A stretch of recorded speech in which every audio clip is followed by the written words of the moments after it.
बोलिए देवाधिदेव 1008 महावीर भगवान की जय। संत श्रोमणी आचार्य गुरुवर श्री विद्यासागर जी मुनि महाराज की जय। परम पूज्य 108 मुनिवर श्री प्रज्ञासागर जी महाराज की जय। द्वादशांगिन वाणी माता की जय। अहिंसामय विश्व धर्म की जय। सिद्धम शुद्धम पणमीय जिनेन्द्र नेमि चंदमके लंकम गुणरयण भूषणुदयम जीवस्य परोवणम बोछम। बोलिए आचार्य नेमि चंद्र स्वामी जी की जय। आज से हम आपको भव्य मार्गणा अधिकार पढ़ाएंगे, जिसमें कुल 5 गाथा हैं। कितनी गाथा है? 5। अधिकार कौन सा है? भव्य मार्गणा। जीव कांड पढ़ा रहे हैं, इसमें भव्य मार्गणा है और भव्य मार्गणा में भी कुल 5 गाथाएं हैं। देखें गाथाएं। भव्या सिद्धि जेसिम जीवाणम ते हमंति भव सिद्धा तब्बिविरिया भव्या संसारादो न सिद्धन्ति भव्वत् नश्य जोगा जे जीवा ते हमन्ति भव सिद्धा न होमल विगमेणीमा ताणम कण गो बलाणमिव। देखें इसका अर्थ। जिन जीवों की सिद्धि होने वाली हो अथवा जो जीव सिद्धत्व अवस्था पाने के योग्य हो, वे भव्य सिद्ध हैं, किंतु उनके कनकोपल में स्वर्ण पाषाण के समान मलनाश होने का नियम नहीं है। भव्य सिद्ध से विपरीत अभव्य सिद्ध हैं, जो संसार से कभी नहीं निकलते। भव्य और अभव्य का क्या लक्षण है? जिन जीवों की अनंत चतुष्ट रूप सिद्धि होने वाली हो अथवा जो उसकी प्राप्ति के योग्य हो, उनको भव्य या भव सिद्ध कहते हैं, और जिनमें इन दोनों में से कोई लक्षण घटित न हो, उन जीवों को अभव्य कहते हैं। अर्थात अपनी भाषा में कहें तो जो नियम से भगवान बने वह भव्य है, और जिनमें भगवान बनने की योग्यता नहीं होती वह अभव्य होता है। भव्य 2 प्रकार के बताए, सो इनमें स्वभाव भेद किस तरह का होता है उसका उदाहरण देकर समझाएं। कोई भव्य जीव ऐसे हैं जो नियम से मुक्त होंगे, जैसे बंधापन के दोष से रहित पत्नी, पति वाली स्त्री को पुत्र होगा ही। कोई भव्य ऐसे हैं जिनमें मुक्ति की योग्यता होते हुए भी वे कभी मुक्त नहीं होंगे। योग्यता तो है लेकिन वो मुक्त नहीं होंगे, जैसे बंध्यापन के दोष रहित स्त्री है किंतु सती विधवा है, उस स्त्री को कभी भी पुत्र नहीं होगा, भले ही योग्यता है। अभव्य के स्वभाव के लिए उदाहरण दें। जैसे बंध्या स्त्री के पति मौजूद रहते हुए सब कारण मिलते हुए भी पुत्र कभी भी नहीं होगा, उसमें संतान उत्पन्न करने की शक्ति या योग्यता ही नहीं है। उस तरह अभव्य के मुक्त के कारण मिल जाए तो किसी भी किंतु कभी भी उसकी मुक्ति नहीं होगी। उसी तरह अभव्य को मुक्ति के कारण मिल भी जाए तो भी उसको मुक्ति नहीं होगी। जो जीव सिद्धि की प्राप्ति के योग्य हैं, शक्ति युक्त हैं, फिर भी उनकी मुक्ति नहीं होती, इस बात के लिए एक और उदाहरण देखें। जैसे स्वर्ण पाषाणों में से ऐसे स्वर्ण पाषाण होते हैं जिनमें स्वर्ण बनने की योग्यता तो है किंतु शुद्ध स्वर्ण रूप कभी भी नहीं होते। अथवा जैसे अहमिंद्र देवों में नरक गमन की शक्ति तो है किंतु उस शक्ति की अभिव्यक्ति कभी नहीं होती। ठीक उसी तरह कितने ही भव्य ऐसे हैं कि इनके अनंत चतुष्ट कभी प्रकट नहीं होते। भव्य अभव्य भाव से रहित जीवों का स्वरूप। नय जे भव्या भव्या मुक्ति सुहाती दनंत संसारा ते जीवाना यब्बा नेव भव्या अभव्याया। जो भव्य अभव्य जीव से जो भव्य अभव्य भाव से रहित हैं किंतु जिन्होंने मुक्ति सुख को प्राप्त कर लिया है और जो संसारातीत हैं, उन जीवों को न भव्य और न अभव्य जानना चाहिए। जो भव्य भी ना हो और अभव्य भी ना हो, ऐसे जीव कौन से हैं? ऐसे जीव सिद्ध भगवान हैं, जो मुक्ति सुख से तृप्त हैं।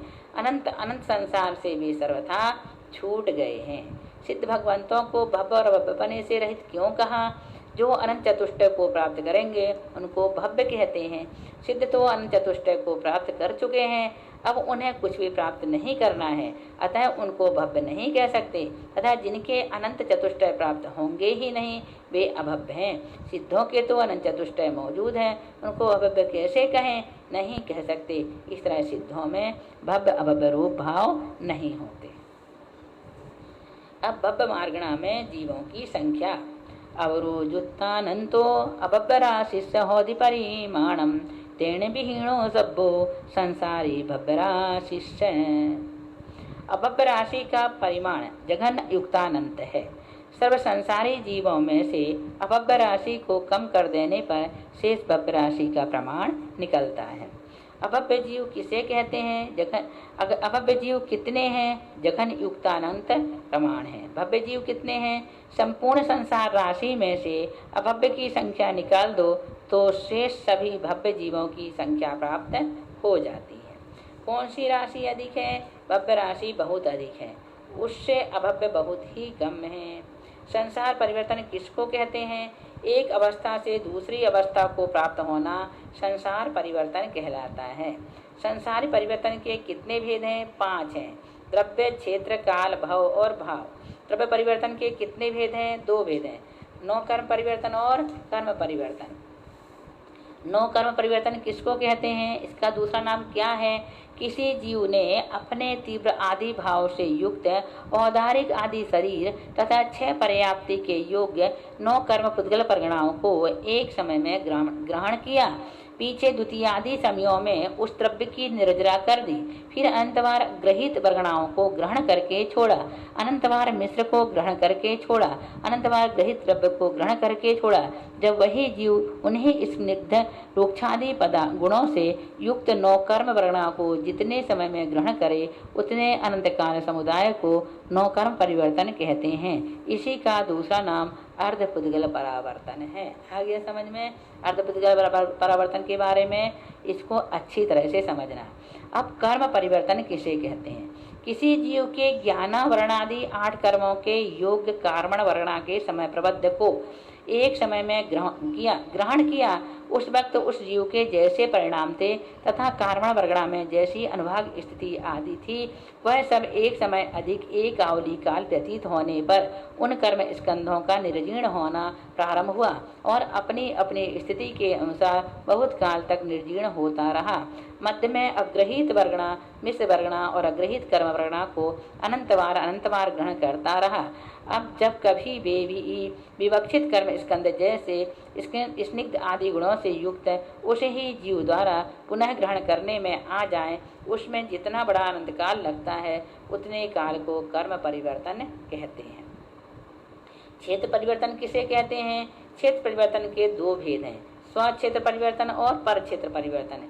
एक जीव सर्वजघन अवगाहना को जितने उसके प्रदेश हैं उतने वह धारण करके पीछे एक एक प्रदेश बढ़ाते हुए सभी अवगाहनाओं को क्रम से धारण करते करते महामत्स्य की उत्कृष्ट अवगाहना पर्यंत अवगाहनाओं को जितने समय में धारण कर सके उतने काल समुदाय को स्वक्षेत्र परिवर्तन कहते हैं। कोई जघन अवगाहना युक्त सूक्ष्म निगोदिया जीव लोक के अष्टमध्य प्रदेशों को अपने शरीर का मध्य बनाकर उत्पन्न हुआ, फिर वही जीव उसी स्थान पर दूसरी बार तीसरी बार उत्पन्न हुआ। इसी तरह जघन अवगाहना के जितने प्रदेश हैं उतनी बार उसी स्थान पर उत्पन्न हुआ। पीछे एक एक प्रदेश आगे क्रम से बदलते हुए जितने काल में संपूर्ण लोक को जन्म क्षेत्र बना लें उतने अनंत काल समुदाय को परक्षेत्र परिवर्तन कहते हैं। काल परिवर्तन किसे कहते हैं? कोई जीव उत्सर्पणे के प्रथम समय में उत्पन्न हुआ, दूसरी उत्सर्पणे के दूसरे समय में उत्पन्न हुआ, इसी क्रम से उत्सर्पणे तथा अवसर्पणे के 20 कोड़ा कोड़ी सागर के जितने समय हैं उनमें उत्पन्न हुआ तथा उसी क्रम से मरण को प्राप्त हुआ। इसमें जितना काल लगे उतने अनंत काल समूह को एक काल परिवर्तन कहते हैं। भाव परिवर्तन किसे कहते हैं? कोई जीव नरक में 10,000 वर्ष के जितने समय हैं उतनी बार 10,000 वर्ष की आयु लेकर उत्पन्न हुआ, फिर एक एक समय अधिक क्रम से 33 सागर प्रमाण आयु नरक संबंधी पूर्ण कर त्रियंत गति में जघन आयु अंतर्मुहूर्त से लेकर 3 पल्ल की उत्कृष्ट आयु तक क्रम से एक एक समय बढ़ाकर त्रियंच संबंधी आयु के भेद को पूर्ण किया। उस गति में भी त्रियंच गति के समान आयु भेदों को पूर्ण किया। पीछे देवगति संबंधी जघन आयु 10,000 वर्ष है, उसके जितने समय हैं उतनी बार उसी जघन आयु को लेकर जन्म लिया। फिर एक एक समय अधिक क्रम से 31 सागर वर्ष प्रमाण आयु को पूर्ण किया। इस प्रकार चारों गति संबंधी भ्रमण को जितना काल लगे उतने अनंत काल समुदाय को एक भाव परिवर्तन कहते हैं। भाव परिवर्तन किसे कहते हैं? योग स्थान, अनुभाग बंधाध्यवसाय स्थान, कषाध्यवसाय स्थिति बंध स्थान, स्थिति स्थान, इन चार के निमित्त से भाव परिवर्तन होता है। योग स्थान किसे कहते हैं? प्रकृति और प्रदेश बंध के कारणभूत आत्मा के प्रदेश परिस्पंद रूप योग के तरतम स्थानों को योग स्थान कहते हैं। अनुभाग बंध्यवसाय स्थान किसे कहते हैं? जिन कषायों की तरतम रूप स्थानों में अनुभाग बंद होता है उनको अनुभाग बंध्यवसाय स्थान कहते हैं। कषाय अध्यवसाय स्थिति बंध स्थान किसे कहते हैं? जिन कषाय परिणामों से कर्मों की स्थिति पड़ती है उनको कषाय अध्यवसाय स्थिति बंध कहते हैं। स्थिति स्थान किसे कहते हैं? बंध रूप कर्म की जघन्य आदि स्थिति को स्थिति स्थान कहते हैं। इन चारों स्थानों के कितने कितने भेद हैं और किस किस क्रम से इनका परावर्तन होता है? योग स्थान जगत श्रेणी के असंख्यात विभाग प्रमाण असंख्यात हैं। अनुभाग बंध्यवसाय स्थान और कषाय बंधाध्यवसाय स्थान, स्थिति बंधाध्यवसाय स्थान असंख्यात लोक प्रमाण है। स्थिति स्थान असंख्यात है। श्रेणी के असंख्यात विभाग प्रमाण योग स्थानों के हो जाने पर एक अनुभाग बंधाध्यवसाय स्थान परिवर्तित होता है। असंख्यात लोक प्रमाण अनुभाग बंधाध्यवसाय स्थानों के हो जाने पर एक कषाय अध्यवसाय स्थान पलटता है। असंख्यात दो प्रमाण कषाय स्थान हो जाने पर एक स्थिति स्थान बदलता है। इस प्रकार इन तीनों के असंख्यात सभेद क्रम से बदलने पर तब तथा क्रम से ज्ञानवर्ण आदि समस्त मूल प्रकृति उत्तर प्रकृतियों के समस्त स्थानों के पूर्ण होने पर एक भाव परिवर्तन होता है। इतने विशाल अनंतकाल समुदाय को भाव परिवर्तन कहते हैं। जैसे किसी मिथ्या दृष्टि संगी जीव के ज्ञानवर्ण कर्म का अंतः कोड़ा कोड़ी सागर प्रमाण जघन स्थिति बंध होता है, यही यहाँ पर जघन स्थिति है। अतः इसके योग विवक्षित जीव के जघन अनुभाग बंध्याध्यवसाय स्थान और कषायाध्यवसाय स्थान एवं जघन्य ही योग स्थान होते हैं। यहाँ से भाव परिवर्तन का प्रारंभ होता है, अर्थात इसके आगे श्रेणी के असंख्यात में भाग प्रमाण योग स्थानों के क्रम से हो जाने पर दूसरा अनुभाग बंध्याध्यवसाय स्थान होता है। इसके बाद फिर श्रेणी के असंख्यात भी भाग प्रमाण योग स्थानों के हो जाने पर तीसरा अनुभाग बंध्याध्यवसाय स्थान होता है। इसी क्रम से असंख्यात लोक प्रमाण अनुभाग बंध्याध्यवसाय स्थानों के हो जाने पर दूसरा कषायाध्यवसाय स्थान होता है। जिस क्रम से दूसरा कषायाध्यवसाय स्थान हुआ उसी क्रम से असंख्यात लोक प्रमाण कषायाध्यवसाय स्थानों के हो जाने पर जघन स्थिति स्थान पलटता है। अर्थात जो क्रम जघन स्थिति स्थान में बताया वही क्रम एक एक समय अधिक द्वितीयाधिक स्थिति स्थानों में समझना चाहिए तथा इसी क्रम से ज्ञानवर्ण के जघन से लेकर उत्कृष्ट तथा समस्त स्थिति स्थानों के हो जाने पर तथा इसी के समान समस्त मूल उत्तर प्रकृतियों के समस्त स्थिति स्थानों के पूर्ण हो जाने पर एक भाव परिवर्तन होता है। इस प्रकार संक्षेप में 5 परिवर्तनों का स्वरूप बताया।